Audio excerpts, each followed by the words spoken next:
গানের আড্ডায় যার সময় কাটে সে দাইয়ুস, তার জন্য জান্নাত হারাম।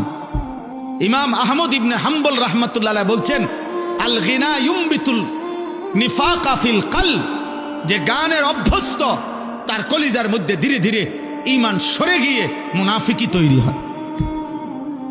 ইমামে আজম আবু হানিফা রাহমাতুল্লাহ আলাইহি বলছেন, সিমাউল আগানি ফিসকুন, গান শোনা প্রকাশ্য পাপ, ওয়াত্তালাজ্জুদু বিহা কুফরুন, এবং গান শুনে মজা পাওয়া, স্বাদ পাওয়া কুফরি। কুফরি কুফরি কুফরি, মজা পাওয়া।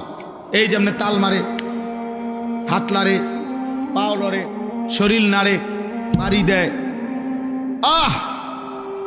এই যে মজা পাইল না, এটা এই স্বাদ পাওয়া, মজা পাওয়া গান শুনে তিনি বলছেন কুফরি, তিনি বলছেন কুফরি। হ্যাঁ, হযরত ওমর ইবনে আব্দুল আজিজ রাহমাতুল্লাহ আলাইহি বলছে যে কলিজার ভিতরে আল্লাহর কোরআন আছে, সেখানে গান থাকতে পারে না। যে দিলের মধ্যে গান আছে সেই দিলে আল্লাহর কোরআন থাকতে পারে না। লা ইয়াজতামিউ ফি কলবিন ওয়াহিদ, এক অন্তরে গান এবং কোরআন দুইটা জমা হয় না। ইম্মাল কোরআন ওয়া ইম্মাল গিনা, হয় কোরআন থাকবে নয়তো গান থাকবে।